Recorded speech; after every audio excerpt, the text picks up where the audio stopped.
Si vous n'arrivez pas à créer vos propres programmes à partir de zéro et que vous voulez apprendre à réfléchir comme un développeur, cette vidéo est faite pour vous. Dans la série Coding Dojo, je résous en JavaScript un exercice en expliquant étape par étape mon raisonnement. C'est parti!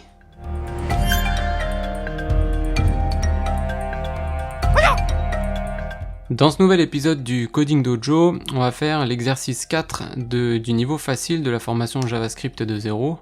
Alors je vous préviens tout de suite, cet exercice est l'un des plus difficiles, donc ne vous inquiétez pas si vous avez beaucoup de mal à le faire ou si vous mettez longtemps pour le faire, il est franchement pas facile. C'est ce que j'ai mis d'ailleurs dans l'encart ici, on le voit sur la droite, en haut de l'énoncé. L'exercice n'est pas si simple, donc ne vous découragez pas, même si vous mettez plusieurs heures à le faire, continuez. Alors lisons ensemble l'énoncé. L'objectif de cet exercice est de créer une fonction qui traduit un nombre en chiffres romains. Par exemple, pour le nombre 12, la fonction doit renvoyer x, i. On utilisera les lettres i, v, x, l, c, d, m en majuscules pour construire les chiffres romains. Voici les règles de construction d'un chiffre romain. Donc les nombres 1, 2 et 3 s'écrivent respectivement i et i, ok. Le nombre 5 s'écrit v. Le nombre 10 s'écrit x, 50 l, etc. Vous savez lire. Alors, lorsqu'on écrit deux lettres de suite, si la valeur numérique de la première est supérieure à la valeur numérique de la seconde, on ajoute leur valeur numérique. Par exemple, le nombre 6 s'écrit vi. Donc on fait l'addition, v égale 5, plus i égale 1, ça fait 6. Ok, lorsqu'on écrit deux lettres de suite, si la valeur numérique de la première est inférieure cette fois-ci à la valeur numérique de la seconde, on soustrait la valeur de la première à la seconde. Par exemple, le nombre 4 s'écrit IV. On fait la soustraction, d'accord, donc là on fait la soustraction de la deuxième lettre V avec la première I qui vaut 1, donc ça fait 5 moins 1, ça fait 4. Ok, les soustractions de valeurs sont limitées à deux lettres uniquement. Par exemple, on ne peut pas écrire 8 en faisant IIX. Oui d'accord, on peut pas faire la soustraction, là par exemple 2 moins 10, enfin 10 moins 2, ça marche pas. On peut faire que 10 moins 1, par exemple, pour obtenir 9. On doit utiliser l'addition des lettres comme ceci, V, I, pour faire 8. Ok. Par conséquent, les 10 premiers nombres s'écrivent I. Ok, donc là, on a toujours des additions pour 1, 2, 3. Pour 4, on a un cas particulier. Donc on va le noter ici. Ce sont en fait des règles implicites qu'il faut comprendre depuis l'énoncé pour réussir à faire cet exercice. Donc je vais noter les cas particuliers. Donc on a dit chiffre 4. Ensuite on a 5, 6, 7, 8. Là on a une règle particulière, encore une soustraction avec le chiffre 9. Et après 10. Les nombres plus grands suivent le même modèle. Ok. On peut associer autant de symboles qu'on veut pour écrire de plus grands nombres. Par exemple, 36 s'écrit XXX. Donc là, on fait 3 fois l'addition de 10, qui est X qui vaut 10. Donc 10 plus 10 plus 10, plus 5, plus 1. Donc ça fait bien 36, ok. 42 s'écrit XLII. Donc là, on voit, on a un cas particulier. Donc pour la valeur 40, on l'écrit avec XL. Donc L, c'est 50, moins X qui vaut 10, et donc ça fait 40. Et ensuite, on vient ajouter II, c'est-à-dire 2. Ok, donc on va avoir des cas particuliers pour 40, et probablement après pour 90, et les autres unités. À chaque fois pour le 4 et pour le 9, pour 40, 400, 900, on va avoir des cas particuliers à chaque fois où il va falloir écrire avec la soustraction.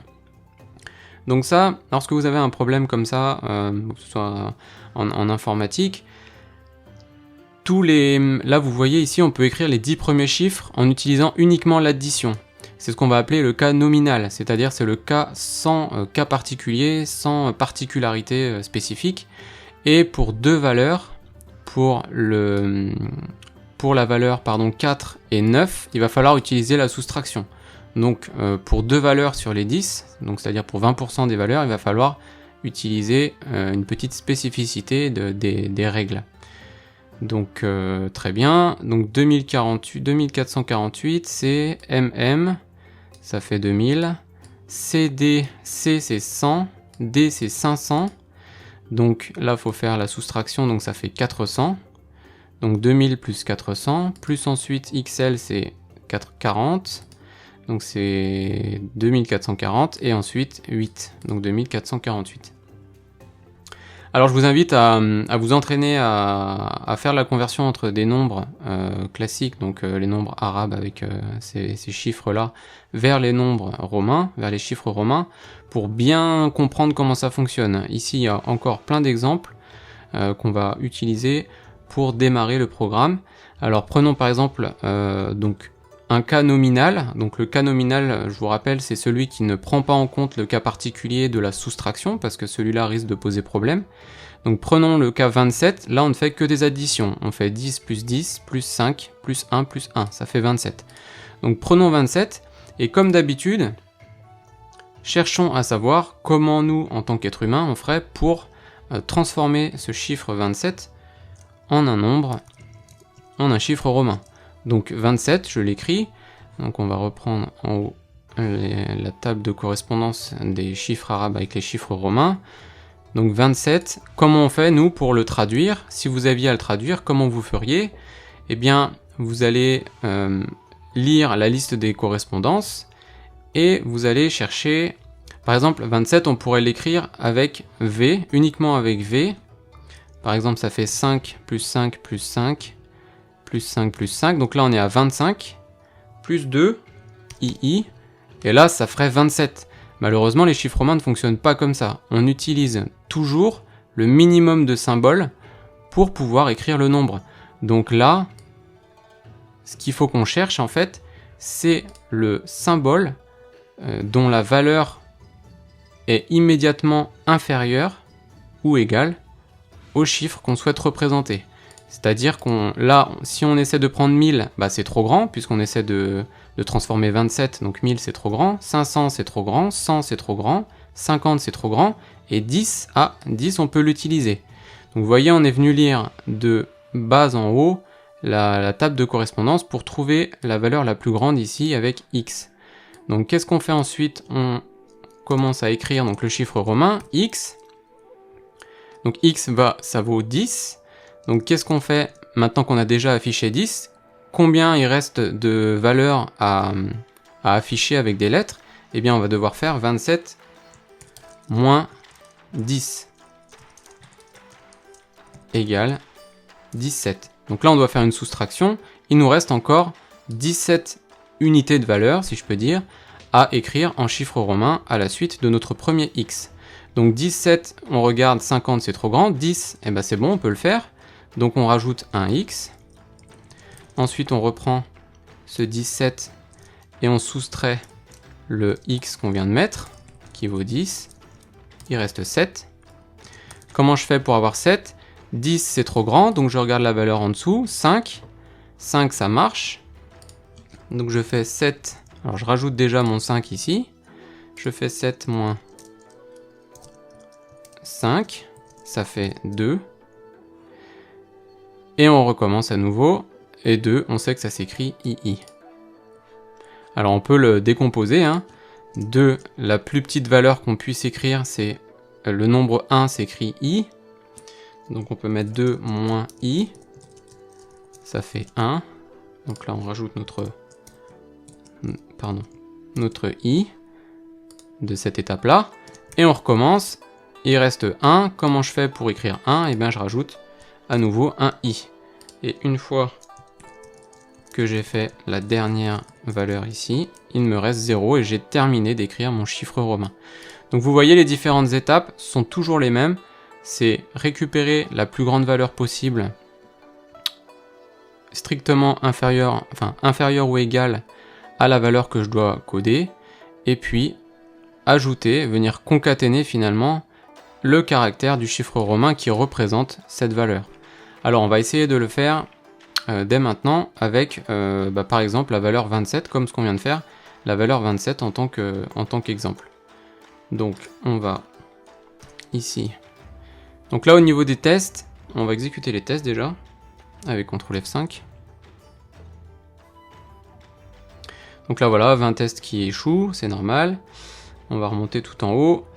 1 doit retourner I. Bon bah très bien, on peut commencer par ça.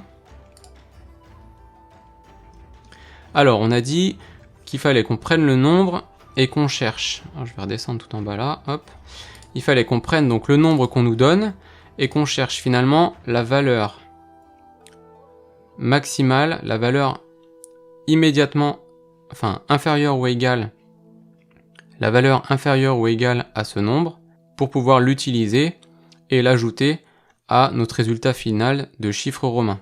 Donc ici, on voit qu'on répète tout le temps la même façon de faire jusqu'à ce qu'on atteigne la valeur 0. Donc ce qu'on a écrit ici, on cherche finalement à partir du nombre, eh bien on se dit, tant que le nombre est supérieur ou égal à une valeur ici que je peux exploiter, que je peux convertir en un chiffre, eh bien tant que c'est supérieur ou égal à cette valeur, eh bien je viens concaténer, je viens rajouter, vous vous souvenez ici, la lettre, le chiffre romain associé.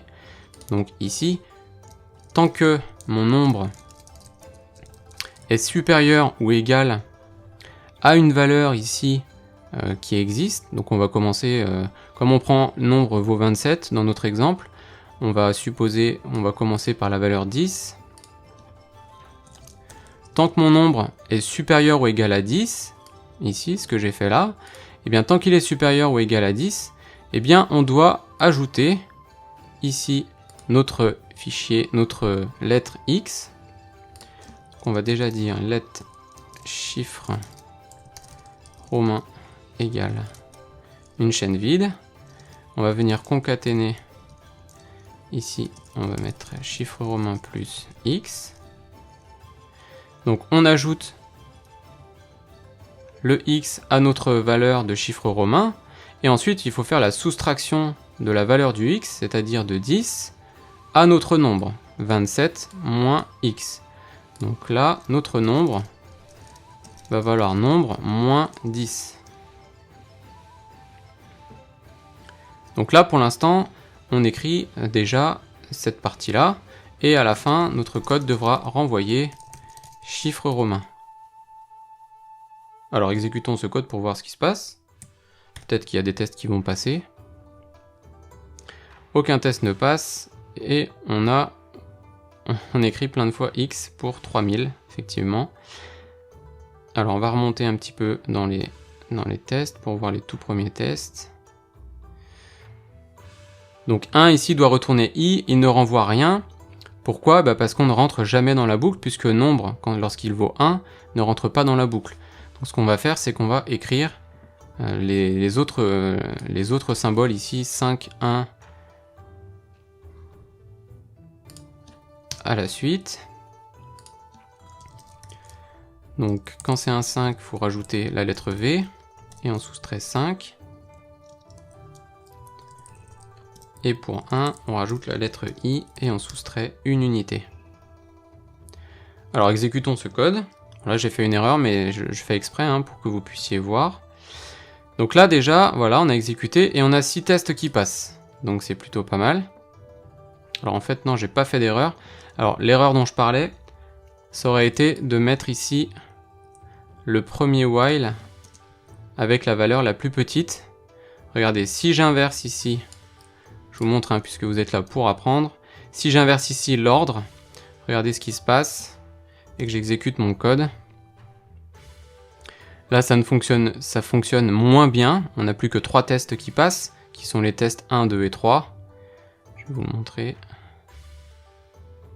Voilà, il n'y a que les tests 1, 2 et 3 qui passent.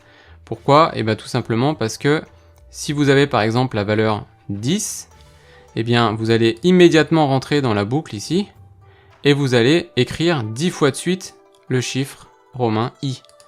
Et donc forcément, ça ne marche pas. Regardez, c'est ce qui se passe ici dans les tests. On voit pour la valeur 4, on a écrit 4i. Pour la valeur 5, 5i. Pour la valeur 6, 6i, etc. etc. Donc là, on doit avoir 2000i à la fin, 3000 même. Voilà, 3000i, très bien. Donc ce qu'il faut faire, c'est bien sûr commencer par la plus grande valeur. Vous vous souvenez tout à l'heure, ce qu'on a fait, c'est qu'on cherchait... On allait de bas en haut, ici, dans la liste des correspondances, pour trouver la plus grande valeur en premier, pour pouvoir écrire le chiffre romain le plus court possible. Donc on va remettre tout ça dans l'ordre. Hop là. Hop.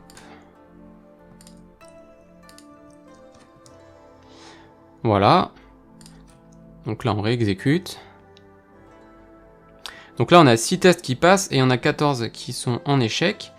Donc on va voir ce qui se passe. Alors là, on a pour la valeur 4 et la valeur 9, on a des problèmes, mais pour les autres valeurs, a priori, ça marche.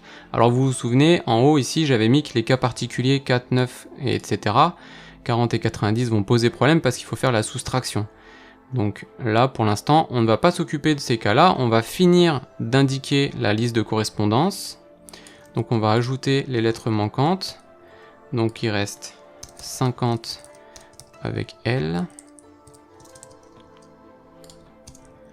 Ensuite on a 100 avec C. Ensuite 500 avec D. Et enfin 1000 avec M.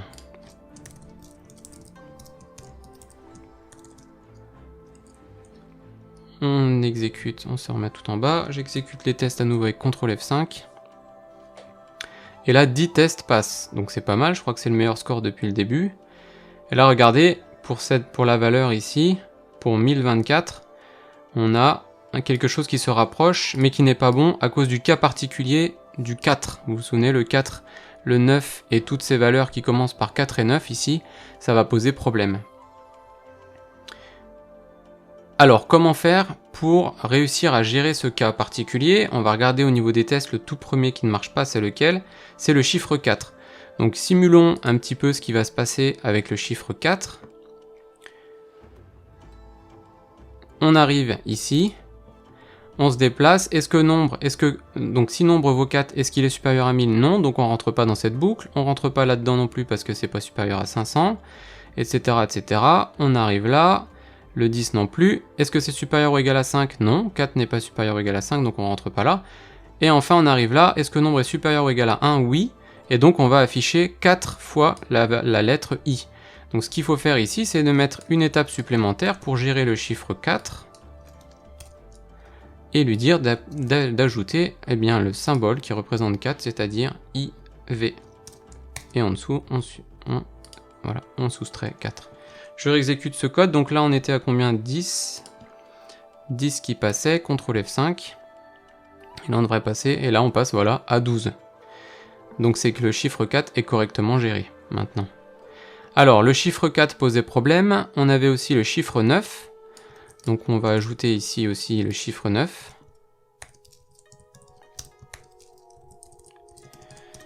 C'est IX. Ensuite on va ajouter 40 aussi, posait problème. 40, donc c'est XL. Ensuite, on a 90 qui pose problème aussi. Hop. 90, c'est XC. Voilà. Et enfin, on doit avoir aussi, du coup, 400. Alors 400, c'est XD. 400 et enfin 900. Et là, ça doit être CM. C'est ça, 1000 moins 100, ouais. Ok, exécutons à nouveau ce code. Alors, il y en a 19 qui passent, donc on a dû faire une petite erreur. Pour le chiffre 402, c'est pas XD, c'est CD. X, c'est 10. Et là, on veut faire 500 moins 100, donc c'est CD. On réexécute le code. Et là, c'est bon, tout fonctionne. Donc là, on a une première version de notre code qui fonctionne et qui répond correctement à l'énoncé. Alors, cette version est la version, on va dire, pour débutants. Donc, on va maintenant passer à une petite optimisation. On va rendre un petit peu plus compact ce code. Alors, première chose, on peut utiliser un raccourci d'opérateur. Donc là, je vais fermer ça pour qu'on y voit un petit peu plus clair. Donc je sélectionne le nombre ici, nombre. Et maintenant, je vais utiliser le raccourci CTRL-D ou Command-D sur Mac. Je suis sur Mac pour pouvoir sélectionner. On va même utiliser ça, voilà. Ça va me permettre, regardez, de sélectionner ici et de faire du multicurseur sur toutes les lignes où on fait la soustraction de nombre égale nombre moins et une valeur. Regardez, donc là, j'ai un multicurseur. Voilà, et ça va me permettre de venir rédiger un petit raccourci ici et de faire moins égal. Donc là, on a une première optimisation. On peut également ici faire la même chose, faire une concaténation en utilisant l'opérateur de raccourci plus égal pour venir rendre un petit peu plus compact le code. Voilà, donc on a une première optimisation. On va réexécuter les tests pour voir si tout fonctionne bien. CTRL F5, hop, les tests se relancent, tout fonctionne bien. Donc là, ça fonctionne. On a une première optimisation. Maintenant, vous voyez, ce code est extrêmement redondant, il est répétitif, on fait toujours la même chose. On a toujours le nombre, on vérifie s'il est supérieur ou égal à une valeur, ensuite on vient faire une concaténation avec une certaine lettre, et on vient faire la soustraction de nombre, on lui retranche la valeur ici qu'on vient comparer. Donc ce bout de code, qui est répété une bonne dizaine de fois, voire plus, eh bien on va pouvoir l'extraire pour en faire une fonction. Alors je vais appeler cette fonction extraire chiffre romain. Hop. Donc on va prendre la valeur de 1000 ici. Hop. Alors cette fonction va prendre donc les deux valeurs qui vont changer d'un bloc while à un autre bloc while. Ces deux valeurs sont ici le nombre qu'on utilise, la valeur de la lettre romaine finalement, et la lettre romaine. Donc on va dire valeur lettre. Je vais réduire ça. Et lettre. Alors je mets un S à lettre parce que ici vous voyez il y a plusieurs lettres parfois. Donc valeur lettre, ça va être cette valeur numérique, 1000, on remplace. Et ici la lettre, on va la remplacer ici. Voilà. Maintenant on va essayer juste avec ce code, cette boucle while sur le 1000, on va essayer de la remplacer par extraire chiffre romain. La valeur c'était 1000 et la lettre c'était M. Voilà, alors on peut essayer déjà juste avec ce morceau de code pour voir si ça fonctionne. CTRL F5, est-ce que tous les tests passent ou pas? Oui, ça fonctionne. Donc ce qu'on va faire, c'est qu'on va encore utiliser l'astuce du multicurseur pour venir modifier et faire un appel de fonction pour toutes les autres valeurs. Donc là, j'ai besoin de faire un appel extraire, alors comment il s'appelait déjà? Extraire chiffre romain de la valeur 900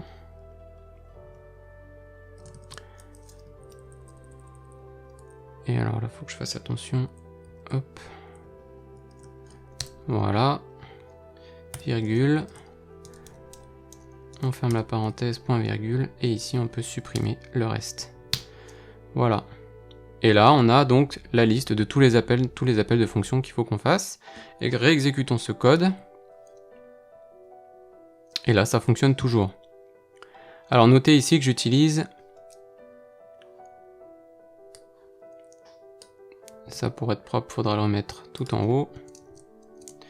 Notez ici que j'utilise des variables, alors elles sont locales à la fonction, mais ce sont des variables un peu globales, donc c'est pas hyper propre de faire ça, c'est-à-dire que c'est des variables, en fait ici la fonction extraire chiffre romain va avoir ce qu'on appelle des effets de bord, c'est-à-dire qu'elle va modifier une variable externe à sa portée. Donc c'est pas hyper propre de faire ça, mais bon, pour ce sujet-là, on peut l'utiliser, on a juste une fonction à exécuter. Donc là, ici, on va venir à chaque fois extraire les quantités 1000 de la valeur de notre nombre. Donc ici, nombre, hein, c'est aussi une variable globale, une variable locale qui est ici dans la fonction, c'est le paramètre auquel on accède ici et qu'on vient ici modifier. Donc là, on fait deux effets de bord sur chiffre romain et sur nombre. Donc là, on est plutôt content, le code fonctionne bien. Mais une fois de plus, on a cette redondance, on fait plus de 10 appels à la même fonction, c'est un petit peu gênant, on devrait pouvoir réussir à mettre ça dans une boucle. Alors pour mettre ça dans une boucle, il va falloir extraire les parties ici qui sont variables de ce code pour venir les mettre par exemple dans un tableau. Pour ça, on va à nouveau utiliser le multicurseur avec Option Shift I ou Alt Shift I si vous êtes sur Windows. Ça permet de mettre un multicurseur en fin de ligne. Vous voyez là, j'ai un multicurseur sur la droite. Et je vais l'utiliser pour venir créer un tableau. Alors, on va faire hop. Une virgule. Et voilà, j'ai un premier bloc pour venir créer un tableau que je vais remettre ici en dessous. On va l'appeler correspondance. J'ouvre mon tableau, j'y ajoute mes éléments. Voilà. Et donc ici, pour toutes les correspondances, donc j'utilise un bloc for each, pour toutes les correspondances, eh bien je veux faire appel à cette fonction extraire un chiffre romain.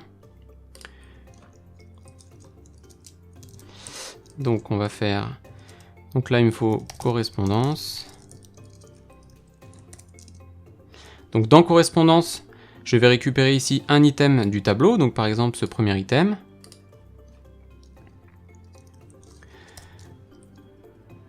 Donc valeur lettre va correspondre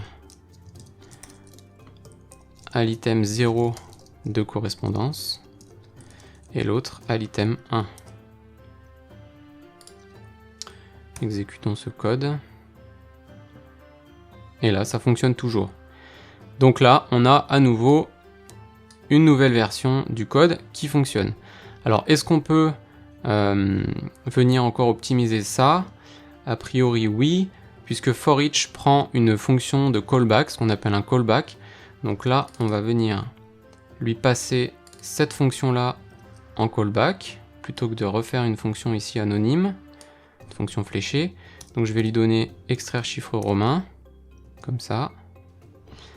Et alors ici, on va avoir, donc for each va passer en paramètre de la fonction extraire chiffre romain chacun des items du tableau. Donc ici, on va avoir un tableau.